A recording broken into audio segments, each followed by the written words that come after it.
સુરતમાં parent પાર્કના contract પાસે કોર્પોરેટરે લાંચ માંગી હોવાના આક્ષેપ સાથે એસીબીમાં અરજી કરાઈ છે. ત્યારે આમ આદમી પાર્ટીના બે કોર્પોરેટરો જીતેન્દ્ર કાછડિયા અને વિપુલ સુહાગિયા વિરુદ્ધ એસીબીમાં પેરેન્ટ પાર્કના કોન્ટ્રાક્ટર દ્વારા એસીબીમાં ફરિયાદ કરાઈ છે અને કોન્ટ્રાક્ટર દ્વારા સીસીટીવી ફૂટેજ તથા ઓડિયો રેકોર્ડિંગ સહિતના પુરાવા એસીબીને સુપ્રત કર્યા હતા.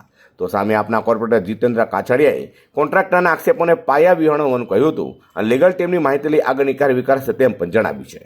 જીતુભાઈ કાછડિયા અને વિપુલભાઈ સુહાગિયા આમ આદમી પાર્ટીના કોર્પોરેટર છે. ત્યાં અમારા પાર્કિંગ મલ્ટી લેવલ પાર્કિંગમાં આવેલા પછી આટો માર્યો. પછી અહીં બાજુમાં અમારું સબ્જી માર્કેટ આવેલું છે. ત્યાં કોઈ અમારા માણસો દ્વારા કરિયાણાનો સામાન મૂકેલો. કોર્પોરેટરે એવી તકરાર કરેલી કે અહીંયા તમે એસએમસીમાં ગેરકાયદેસર શબ્દો કરેલો છે, તમારી પર ખંડણીનો ગુનો લાગશે ને આ ગુનો લાગશે ને આ કલમો લાગશે ને એવી વાત કરેલી. એટલે અમારા માણસોને ગરબાઈ ગયેલા. આ બાબતે એનો મિત્ર અને મારો મિત્ર થાય એવા માણસને બોલાવેલા કે આ રીતનું વાત કરે છે, પૈસાની માંગણી કરે છે જો એટલે એની પાસે પૈસાની માંગણી કરાવેલી કે એટલા થાય છે 11 લાખ રૂપિયા. પછી એમને ના પાડી. પછી પાછા એને બપોર પછી પાછા એ રીતનું બોલાવ્યા, અધિકારીઓને બોલાવ્યા, અધિકારીઓ સાથે મિટિંગ કરી. પછી પાછા ઓલા વચ્ચેવા ભાઈને પાછા બોલાવેલા કે અમે કીધું ભાઈ આ ભાઈએ હું તમને કીધું તો કીધું આપણે 11 લાખ રૂપિયા થશે એવી વાત કરેલી.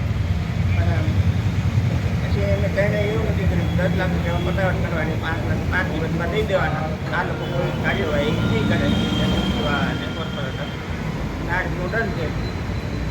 5 દિવસ પછી પૈસા નહીં આવેલા એટલે વિપુલભાઈનો પેલા ભાઈ ઉપર ફોન આવેલો કે હજી ઓલા ભાઈનું પચ્યું નથી, જરાક ડ્રિંક કરેલી.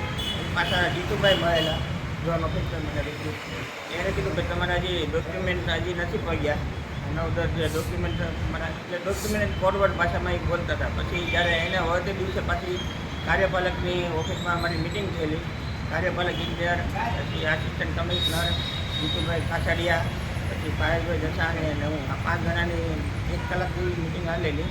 એમાં એનું આખું રેકોર્ડ ડિવાઇસમાં મારી પાસે છે જે મેં એસીપીમાં રજૂ કરેલું છે. સુરત મહાનગરપાલિકાના પાર્કિંગની મિલકતમાં પાર્કિંગ માફિયાઓ દ્વારા જે કોન્ટ્રાક્ટ પૂરો થઈ ગયો હોવા છતાં ખોટી રીતે પાર્કિંગના ઉઘરાણા કરતા હતા, તો જેના વિરુદ્ધ અમે પાલિકામાં કમિશનરને લેખિતમાં ફરિયાદ કરેલી છે. તો જેના માટે અમારા ઉપર ખોટું પ્રેશર ઊભું કરવા માટે આ પાર્કિંગ માફિયાઓ દ્વારા ખોટી રીતે જે અરજી કરેલી છે, તો અમારા ઉપરના તમામ આરોપ બેબુનિયાદ છે અને અમે આગળના સમયમાં અમે અમારા લીગલ ટીમનો સલાહ લઈ રહ્યા છીએ.